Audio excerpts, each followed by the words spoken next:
Bismillah. Assalamualaikum warahmatullahi wabarakatuh. Selamat siang semuanya. Contohnya misalkan grupnya yang mudah aja, grup Z dengan operasi penjumlahan. Kita buat sama aja ini, sama-sama grup Z dengan operasi penjumlahan, grup bilangan bulat ya. Ini, nah kita misalkan mendefinisikan dua buah fungsi. Fungsi F dari Z ke Z ya, dan fungsi G juga dari Z ke Z. Definisinya apa? Yang F itu kita definisikan Fx sama dengan misalkan 2x. Yang G kita definisikan Gx sama dengan x kuadrat. Gitu ya. Nah, misalkan kita punya di sini A, kita punya di sini B. Nah, gimana kira-kira hasilnya terhadap dua buah dua buah fungsi ini, teman-teman. Jadi kalau misalkan A itu kita kenai dengan F, gitu ya, kita masukkan ke F, hasilnya FA berapa ini? Halo, yang mendengar saya? Fx-nya 2x. Kalau yang dimasukkan elemen A berarti hasilnya berapa? 2A. Oke, ini 2A ya. B berarti FB berapa, Mas? B kuadrat. Oh, so ini masih F, Mas. Masih F, Mas. Oh, FB berarti 2B. 2B ya. Oke, 2B lah. Kemudian kita jumlahkan, Mas, antara A dan B ini hasilnya suatu elemen lain di sini gitu ya. Nah, berarti kalau F A tambah B dimasukkan ke fungsi F ini maksudnya apa, Mas? Hasilnya, Mas? 2 dalam kurung A plus B. A plus B. Bisa dijabarkan sama dengan apa ini? 2A plus 2B. 2A plus 2B. Nah, ini sama dengan ini enggak? Sama dengan FA plus FB kan? Iya, Pak, sama, ya? Pak. Nah, ini benar. Sekarang kalau GA hasilnya apa, Mas? A kuadrat. A kuadrat. GB hasilnya apa? B kuadrat. B kuadrat. Berarti kalau ini sekarang peta elemen A plus B ini oleh pemetaan B jadi apa, Mas? Pemetaan G, Mas? A kuadrat plus 2AB Halo. A plus B dalam kurung kuadrat. kuadratkan. Hasilnya apa ini? A kuadrat plus 2AB Plus 2AB plus B kuadrat. B kuadrat. Ini sama nggak dengan jumlahan yang atas ini, Mas? Apakah ini sama dengan Beda, Pak. beda kan? Nah, ini. Jadi ternyata ini tidak sama dengan GA plus GB. Nah, ini bedanya. Yang F itu berlaku, ini oke. Yang ini tidak berlaku. Artinya apa? Yang F ini dia homomorfisme grup gitu ya. Homomorfisme grup. Ini kita baru bicara grup. Yang G ini dia bukan homomorfisme. Dia fungsi sih, fungsi tapi bukan homomorfisme. Nah, gitu ya. Karena dia tidak, istilahnya adalah mengawetkan operasi. Ini nggak awet, maksudnya nggak sama. Hasilnya selisih, ada selisihnya di sini. Itu ya. Itu review tentang grup dulu. Nah, sekarang konsep itu kita lanjutkan di ring. Bedanya ring dengan grup apa? Kalau ring kan tentunya operasinya ada dua nih, gini. R1 ini, R2 anggaplah yang paling mudah operasinya sama itu aja ya. Nah, karena operasinya ada dua, gitu, maka kalau kita punya fungsi F antara dua buah ring gini, kalau homomorfisme grup tadi kan berarti sekali aja yang diawetkan. Yang diawetkan pokoknya ya operasinya penjumlahan, ya berarti penjumlahan itu. Tapi kalau di sini setiap ring itu pasti operasinya ada dua, berarti harus mengawetkan terhadap dua operasi. Jadi kalau kita di sini punya A itu ya, petanya di sini ada FA, di sini kita punya B, petanya di sini ada FB. Kita di sini punya dua hal lagi. Yang pertama A plus B, yang kedua kita juga punya A kali B di sini. Petanya di sini adalah FA plus B. Yang ini petanya berarti kan perkaliannya, berarti FA kali B. Nah, pertanyaannya teman-teman, di sini kan kita juga bisa melakukan operasi yang sama karena kita di sini juga punya dua buah operasi. Berarti di dalam ini nanti kita juga akan punya FA plus FB. kita juga akan punya di dalam sini nanti FA kali FB gitu ya. Nah, akan kita bandingkan dengan ini. Apakah FA plus B itu sama dengan FA plus FB atau tidak? Dan apakah FA kali B ini sama dengan FA kali FB atau tidak? Nah, gitu ya. Nah, jadi syaratnya bertambah sekarang untuk jadi homomorfisme ring ini, kedua ini. Nah, kalau ini terpenuhi, kalau ini betul, maka dia F itu dikatakan homomorfisme ring. Jadi selisih bedanya apa? Bedanya kalau di sini karena operasinya hanya satu, berarti yang diawetkan hanya satu operasi ya, penjumlahan itu saja gitu ya. Oke, anggaplah ini penjumlahan biar gampang ya. Sama-sama penjumlahan itu biar gampang. Kalau ini sama-sama penjumlahan ya berarti nanti di sini ya hanya penjumlahan itu saja. Tapi kalau dia ring, karena dia ada dua buah operasi, maka yang diawetkan di sini harus dua buah operasi itu juga. Sampai sini paham belum? Halo? Paham, Mbak. Paham ya? Oke. Kemudian kita masuk ke tadi, Mas. Pertanyaannya adalah bedanya homomorfisme, epimorfisme, isomorfisme lah, gitu ya. Kalau sudah paham duluan tentang apa namanya homomorfisme, sudah paham dulu, kita baru bisa masuk ke epimorfisme dan isomorfisme. Itu nanti akan kita hubungkan dengan yang namanya ini, apa yang kita kenal dengan injektif dan surjektif gitu ya. Nah, ada injektif, ada surjektif. Semoga Anda masih ingat. Kalau secara matematis injektif itu ditulis gini. Untuk setiap AB gitu ya. Kalau injektif, F injektif itu misalkan ini F-nya misalkan dari domainnya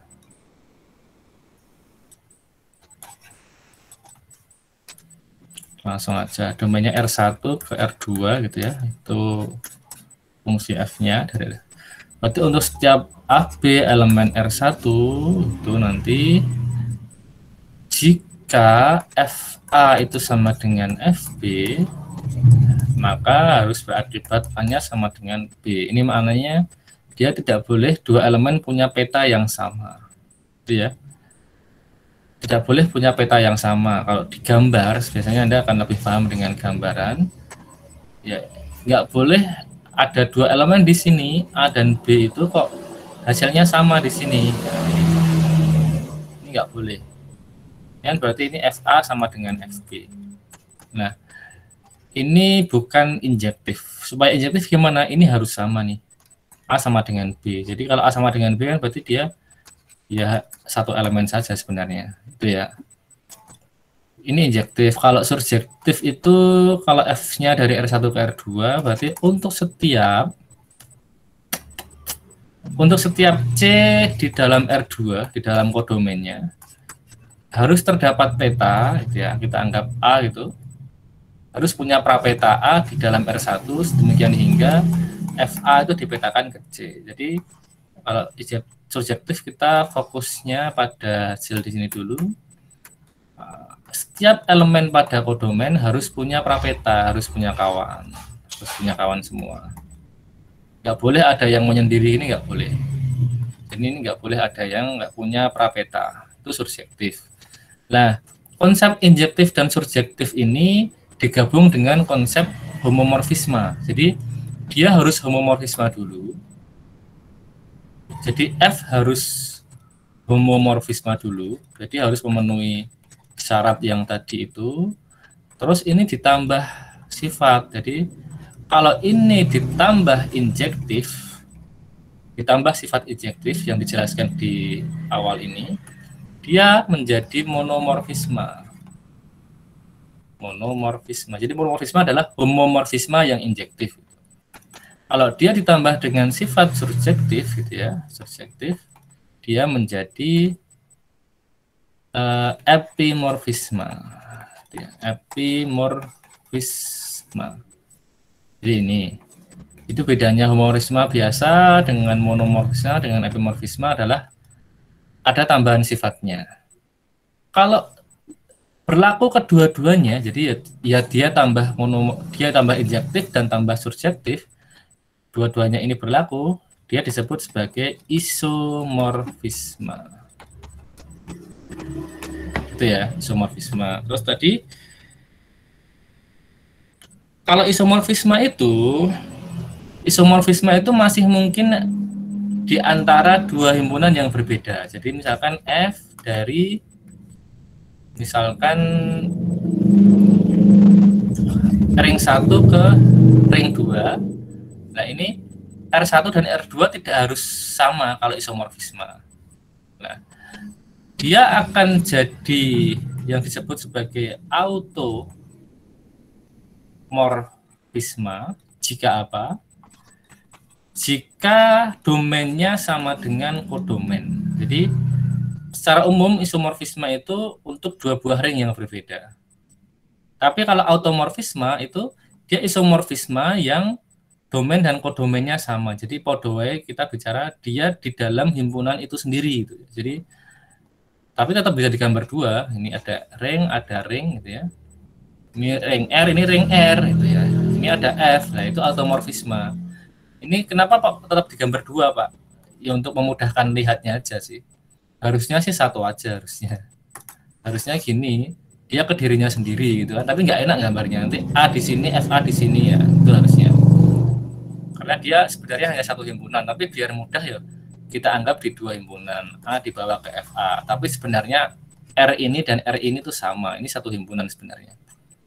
Tapi biar memudahkan melihatnya, ada domain, ada kodomain, ya dibuat seolah-olah dua himpunan. Tapi itu intinya itu bedanya automorfisme dengan isomorfisme, dengan monomorfisme dengan epimorfisme. Paham belum, Mas? Izin bertanya, Pak. Silahkan. Maksudnya himpunannya sama itu angka-angkanya sama gitu, Pak? Misalnya A sama dengan FA gitu. Enggak. Ya pasti dalamnya akan sama semua. Maksudnya ringnya sama, Mas. Jadi contohnya gini, Mas. Dari ring Z itu, Mas ya. Nah, ini dari ring Z, ring bilangan bulat ke ring bilangan bulat juga itu maksudnya, Mas. Nah, gini maksudnya, Mas. Oh, maksudnya dalam satu himpunan itu ada domain sama angka domain sama angka kodomain apa ya? Iya, dia sekaligus sebagai domain, sekaligus sebagai kodomain tuh dia ring yang sama, intinya gitu sih, Mas. Jadi kalau domainnya bilangan bulat, ya kodomainnya juga harus bilangan bulat, itu dia baru jadi automorfisme nanti. Gitu, Mas. Kalau himpunannya sama, otomatis bilangan-bilangan di dalamnya juga sama, Mas. Iya, paham, Pak. Jawab, Pak. Paham ya? Oke. Nah, itu jadi itu tadi penjelasan singkat tentang monomorfisme, epimorfisme gitu ya. Kalau digabungkan maksudnya berlaku injektif dan surjektif sekaligus. Nah, injektif dan surjektif itu kalau digabungkan istilahnya menjadi bijektif gitu ya. Bijektif. Artinya isomorfisme itu apa? Isomorfisme berarti homomorfisme yang bijektif. Yang berlaku injektif sekaligus surjektif. Nah, itu isomorfisme itu berarti boleh berbeda antara ring domain dengan ring kodomain. Nah, kalau sama, jadi kalau domain dan kodomainnya himpunan yang sama atau ring yang sama, baru disebut sebagai automorfisme. Itu, Mas. Ada pertanyaan lanjutan, Mas? Bisa kasih contoh nggak, Pak, yang isomorfisme, Pak? Misalkan matrik, matrik gue iso dibagi ya. Vektor ya. Vektor semoga bisa dikali ya nanti ya. Oke, kita kasih simbol gini aja lah ya. Nah, gini misalkan gini, mohon maaf. Ini misalkan FAB, kalau bilangan ini koordinat dimasukkan gitu, misalkan nanti petanya adalah menjadi sebuah vektor ini ya. Semoga ini nggak salah, semoga. Oke, ini ya. Gini nanti yang ini ini harus diubah juga, berarti ini buktinya harus berubah.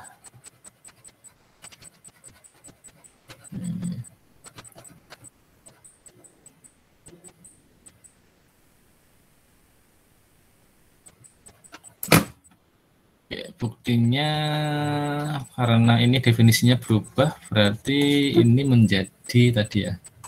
Ini sudah benar, A plus C, B plus D.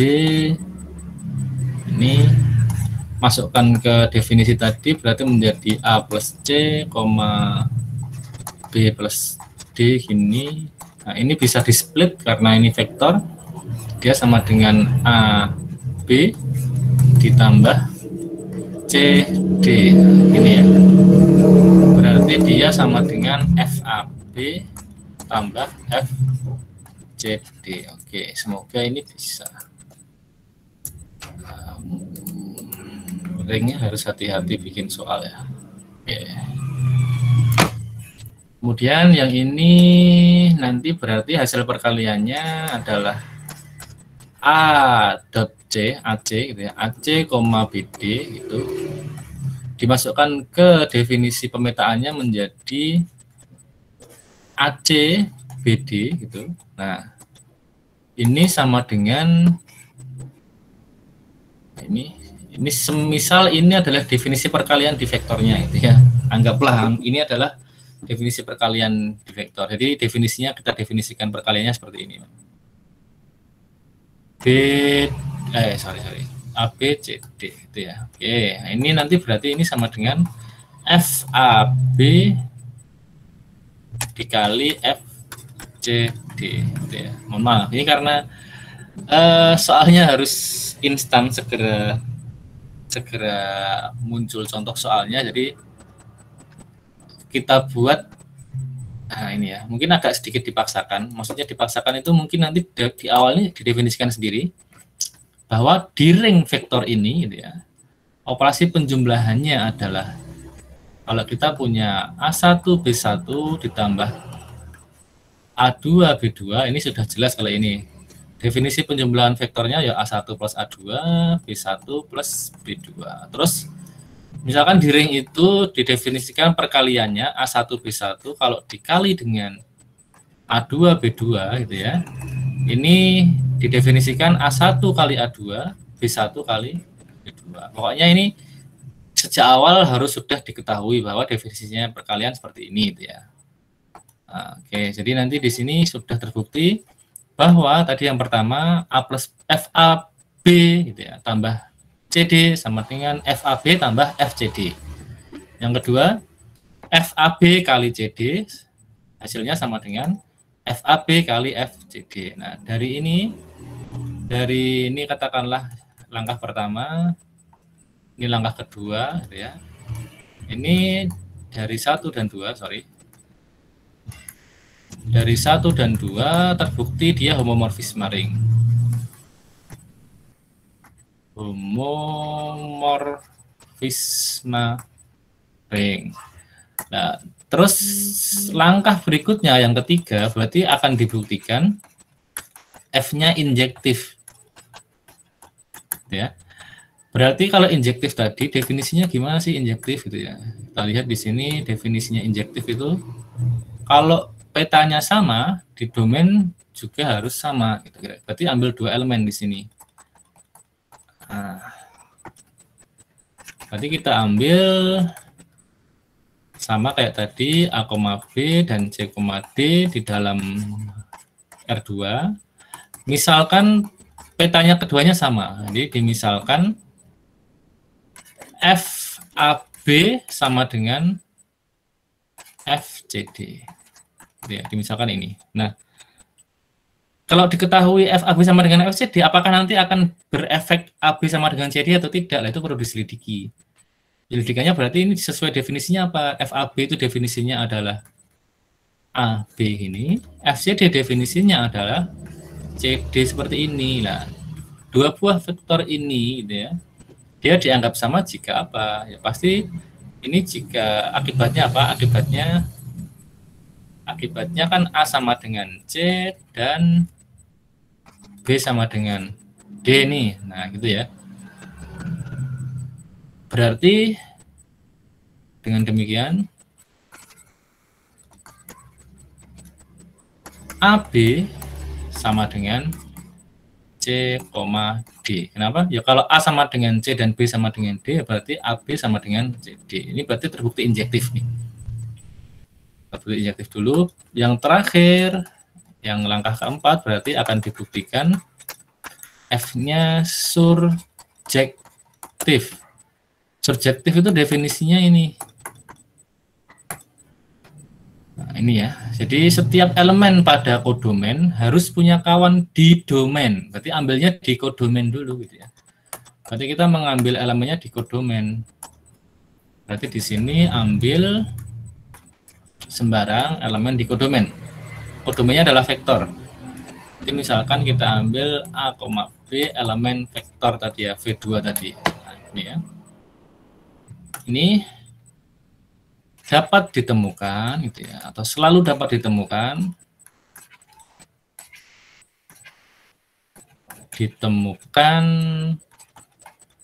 apa namanya A, B di dalam R2 ya.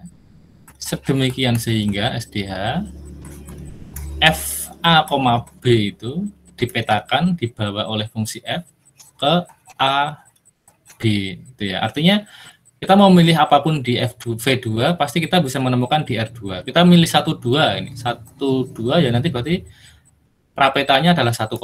Kita milih 3, 4 ini. Berarti prapetanya ya 3,4 dan seterusnya pasti bisa. Pasti kita bisa menemukan prapetanya. Dengan demikian jadi F adalah fungsi yang surjektif. Ini ya. Sudah terbukti semua ini. Yang pertama dia homomorfisme ring, yang kedua terbukti dia injektif, yang keempat dia terbukti surjektif, gitu ya. Dengan demikian, kasih keterangan dulu.